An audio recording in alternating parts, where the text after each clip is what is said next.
Little Woman by Louisa May Alcott. Chapter 5, Being Neighborly.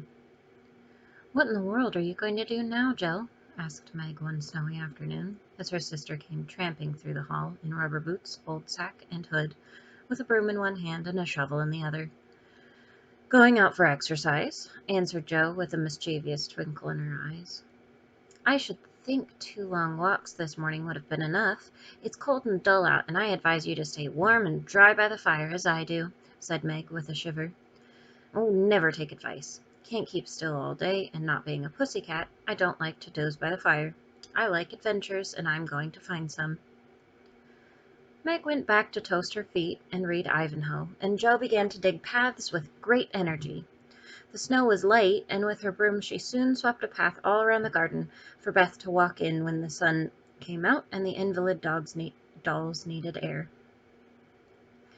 Now, the garden separated the Marches' house from that of Mr. Lawrence. Both stood in a suburb of the city, which was still country-like, with groves and lawns, large gardens, and quiet streets. A low hedge parted 2 estates.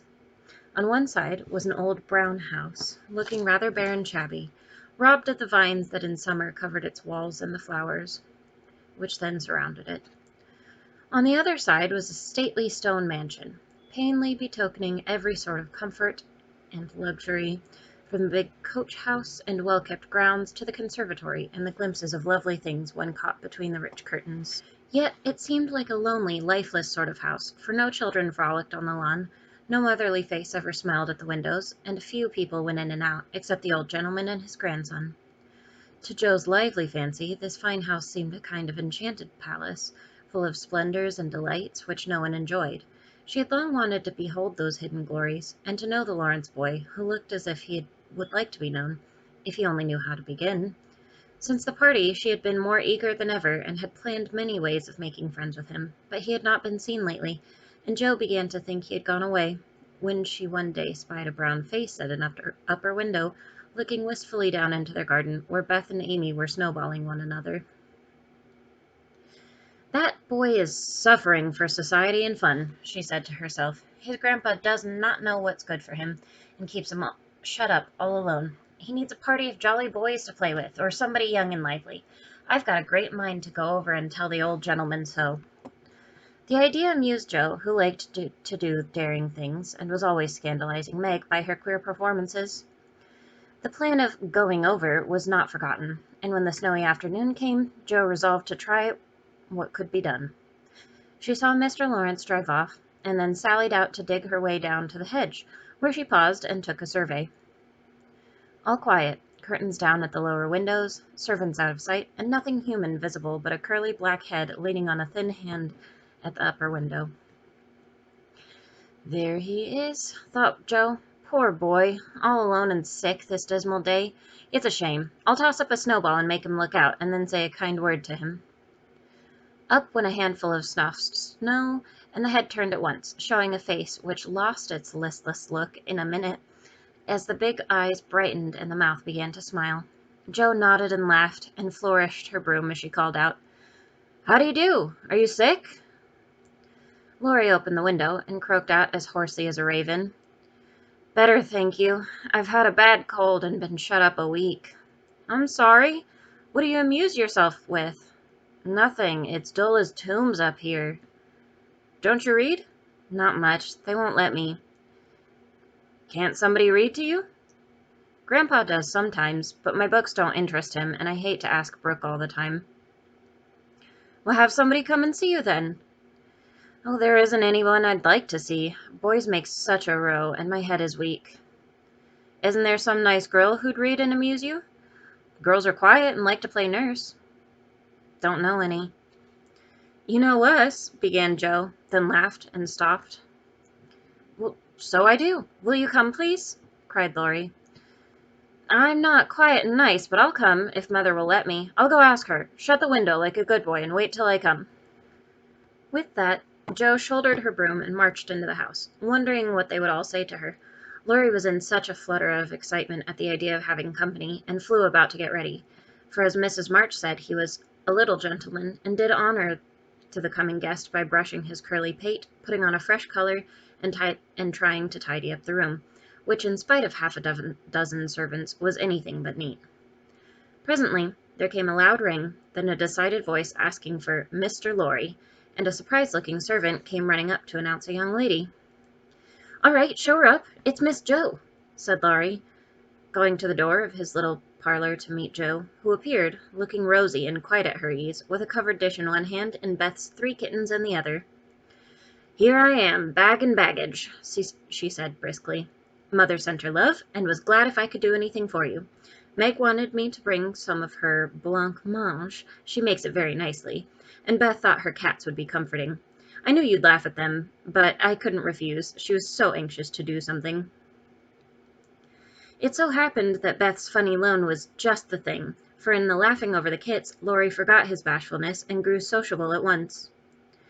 "Oh, that looks too pretty to eat," he said, smiling with pleasure as Jo uncovered the dish and showed the blancmange, surrounded by a garland of green leaves and scarlet flowers of Amy's pet geranium. "Oh, it isn't anything, only they all felt kindly and wanted to show it. Tell the girl to put it away for your tea. It's so simple you can eat it, and being soft, it will slip down without hurting your sore throat. What a cozy room this is." It might be if it was kept nice, but the maids are lazy, and I don't know how to make them mind. It worries me, though."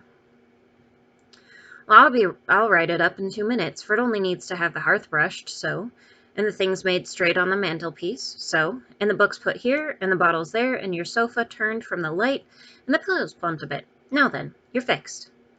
And so he was, for as she laughed and talked, Jo had whisked things into place and given quite a different air to the room. Laurie watched her in respectful silence, and when she beckoned him to his sofa, he sat down with a sigh of satisfaction, saying gratefully, "How kind you are. Yes, that's what it wanted. Now please take the big chair and let me do something to amuse my company." "No, I came to amuse you. Shall I read aloud?" And Jo looked affectionately toward some inviting books nearby. "Thank you. I've read all of those, and if you don't mind, I'd rather talk," answered Laurie. "Not a bit. I'll talk all day if you'll only set me going. Beth says I never know when to stop." "Is Beth the rosy one, who stays at home a good deal and sometimes goes out with the little basket?" asked Laurie with interest. "Yes, that's Beth. She's my girl, and a regular good one she is, too." "The pretty one is Meg, and the curly-haired one is Amy, I believe." "Well, how'd you find that out?" Laurie colored up, but answered frankly, "Why, you see, I often hear you calling to one another, and when I'm alone up here, I can't help looking over at your house. You always seem to be having such good times.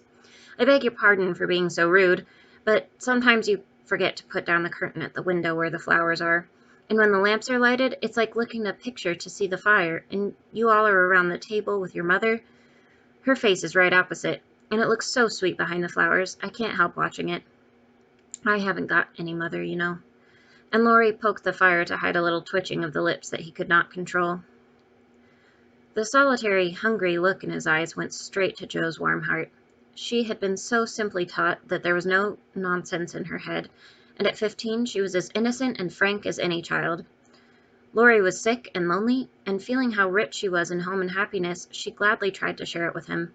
Her face was very friendly, and her sharp voice unusually gentle as she said, "We'll never draw that curtain any more, and I give you leave to look as much as you'd like. I just wish, though, instead of peeping, you'd come over and see us. Mother is so splendid, she'd do you heaps of good, and Beth would sing to you if I begged her to, and Amy would dance. Meg and I would make you laugh over our funny stage properties, and we'd have jolly times. Wouldn't your grandpa let you?" "I think he would, if your mother asked him. He's very kind, though he doesn't look so, and he lets me do what I like pretty much, only he's afraid I might be a bother to strangers," began Laurie, brightening more and more. "Well, we're not strangers, we're neighbors, and you needn't think you'd be a bother. We want to know you, and I've been trying to do it this ever so long. We haven't been here a great while, you know, but we have got acquainted with all our neighbors but you. You see, Grandpa lives among his books, and doesn't mind much what happens outside. Mr. Brooke, my tutor, doesn't stay here, you know, and I have no one to go about with me, so I just stop at home and get on as I can." "Well, that's bad. You ought to make an effort to go and visiting everywhere you are asked, then you'll have plenty of friends and pleasant places to go. Never mind being bashful, it won't last long if you keep going." Laurie turned red again, but wasn't offended at being accused of bashfulness, for there was so much goodwill in Jo it was impossible not to take her blunt speeches as kindly as they were meant. "Do you like your school?" asked the boy, changing the subject after a little pause, during which he stared at the fire, and Jo looked about her, well pleased. "Don't go to school. I'm a businessman. Well, girl, I mean. I go to wait on my great aunt, and a dear, cross old soul she is, too," answered Jo. Laurie opened his mouth to ask another question, but remembering just in time it wasn't manners to make too many inquiries into people's affairs, he shut it again, and looked uncomfortable. Jo liked his good breeding, and didn't mind having a laugh at Aunt March, so she gave him a lively description of the fidgety old lady, her fat poodle, the parrot that talked Spanish, and the library where she revelled. Laurie enjoyed that immensely, and when she told him about the prim old gentleman who came once to woo Aunt March, and in the middle of a fine speech, how Pole had tweaked his wig off to his great dismay, the boy lay back and laughed till the tears ran down his cheeks, and a maid popped her head in to see what was the matter. "Oh, that does me no end of good. Tell on, please," he said, taking his face out of the sofa cushion, red and shining with merriment. Much elated with her success, Jo did tell on about their plays and plans, their hopes and fears for father, and the most interesting events of the little world in which the sisters lived. Then they got to talking about books, and to Jo's delight, she found that Laurie loved them as well as she did, and had read even more than herself. "If you like them so much, come down and see ours. Grandfather is out, so you needn't be afraid," said Laurie, getting up. "I'm not afraid of anything," returned Jo, with a toss of the head. "I don't believe you are," exclaimed the boy, looking at her with much admiration, though he privately thought she would have good reason to be a trifle afraid of the old gentleman, if she met him in some of his moods. The atmosphere of the whole house being summer-like, Laurie led the way from room to room, letting Jo stop to examine whatever struck her fancy. And so, at last they came to the library, where she clapped her hands and pranced, as she always did when especially delighted. It was lined with books, and there were pictures and statues, and distracting little cabinets full of coins and curiosities, and sleepy hollow chairs, and queer tables, and bronzes, and best of all, a great open fireplace, with quaint tiles all around it. "What richness!" sighed Jo, sinking into the depth of a velour chair and gazing about her with an air of intense satisfaction. "Theodore Lawrence, you ought to be the happiest boy in the world," she added impressively. "A fellow can't live on books," said Laurie, shaking his head as he perched on a table opposite. Before he could say more, a bell rang, and Jo flew up, exclaiming with alarm, "Oh, mercy me, it's your grandpa!"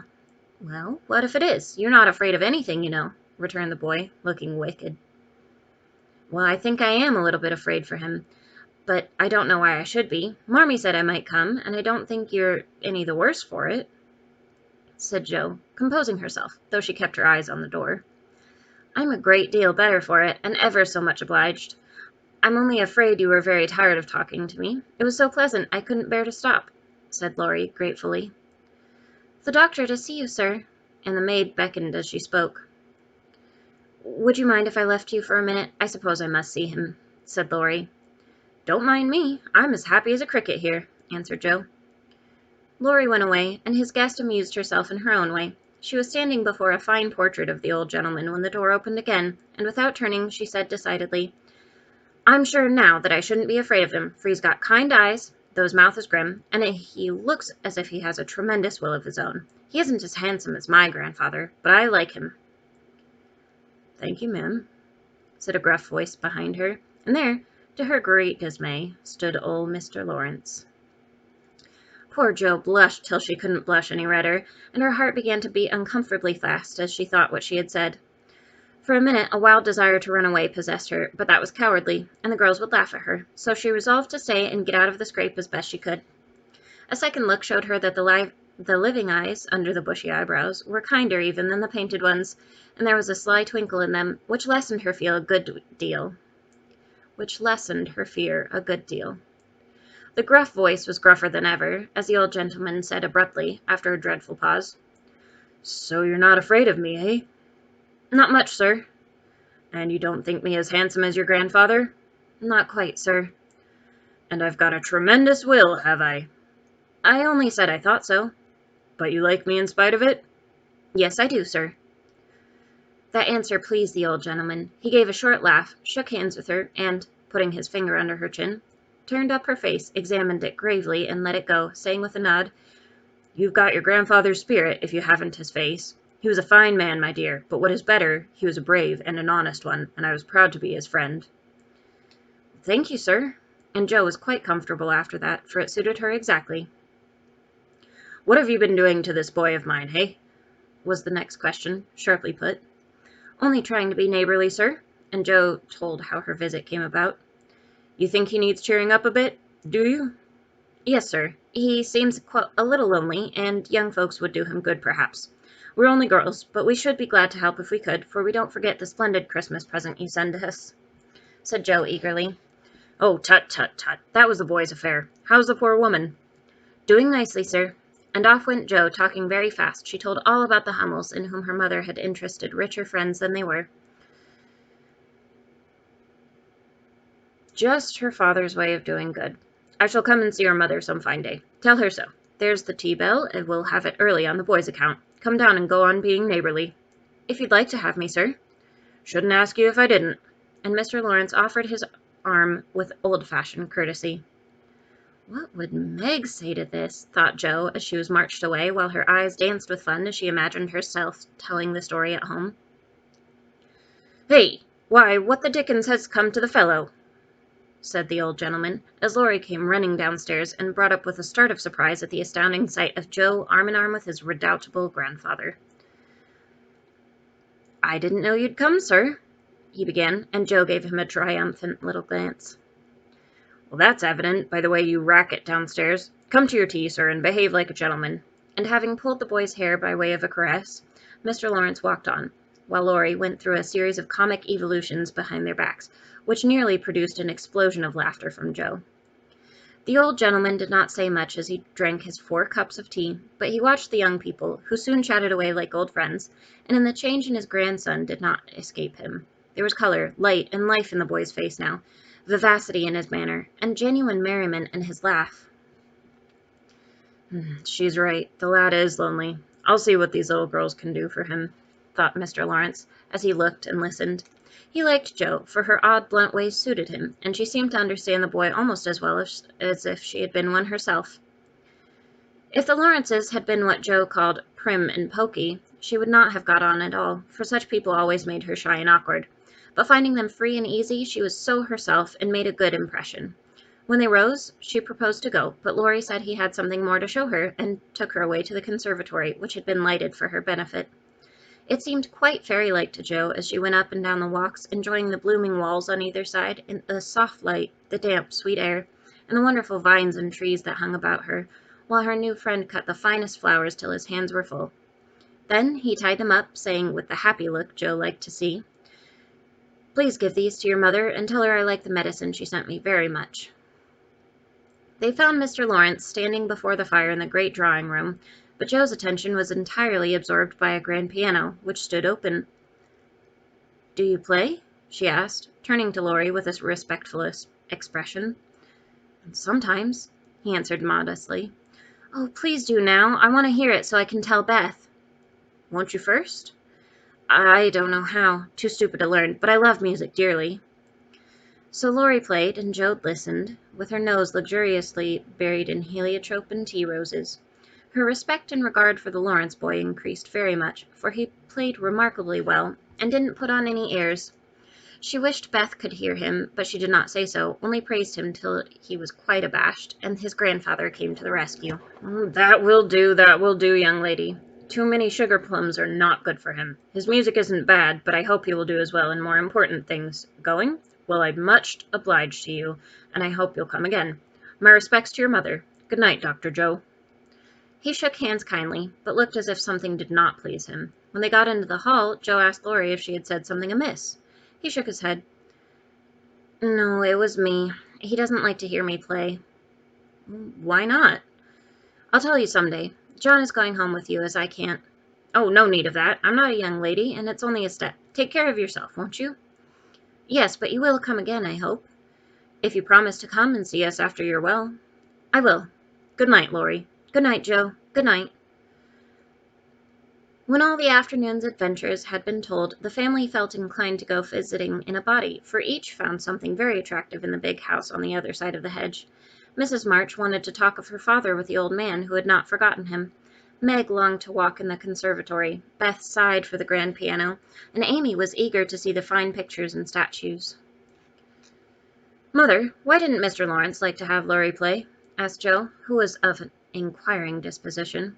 "I'm not sure, but I think it was because of his son. Laurie's father married an Italian lady, a musician, which displeased the old man, who was very proud. The lady was good and lovely and accomplished, but he did not like her, and never saw his son after he married. They both died when Laurie was a little child, and then his grandfather took him home. I fancy the boy, who was born in Italy, is not very strong, and the old man is afraid of losing him, which makes him so careful. Laurie comes naturally by his love of music, for he is like his mother, and I dare say his grandfather fears that he may want to be a musician. At any rate, his skill reminds him of the woman he did not like, and so he glowered, as Joe said." "Oh, dear me, how romantic!" exclaimed Meg. "How silly!" said Joe. "Let him be a musician if he wants to, and not plague his life out sending him to college when he hates to go." "Well, that's why he has such handsome black eyes and pretty manners, I suppose. Italians are always nice," said Meg, who was a little sentimental. "Well, what do you know about his eyes and his manners? You never spoke to him hardly," cried Joe, who was not sentimental. "I saw him at the party, and what you tell shows he knows how to behave. That was a nice little speech about the medicine Mother sent him." "He meant the blancmange, I suppose." "How stupid you are, child! He meant you, of course." "Did he?" And Joe opened her eyes as if it had never occurred to her before. "I never knew such a girl. You don't know how to compliment when you get it," said Meg, with the air of a young lady who knew all about the manner. "Well, I think they're a great nonsense, and I'll thank you not to be silly and spoil my fun. Laurie's a nice boy, and I like him, and I won't have any sentimental stuff about compliments and such rubbish. We'll all be good to him, because he hasn't got any mother, and he may come over and see us, mayn't he, Marmee?" "Well, yes, Joe, your little friend is very welcome, and I hope Meg will remember that children should be children as long as they can." "I don't call myself a child, and I'm not into my teens yet," observed Amy. "What do you say, Beth?" "I was thinking of our Pilgrim's Progress," answered Beth, who had not heard a word. "How he got out of the slough, and through the wicket gate by resolving to be good, and up the steep hill by trying, and that maybe the house over there, full of splendid things, is going to be our Palace Beautiful." "Well, we have to get by the lions first," said Joe, as if she rather liked the prospect.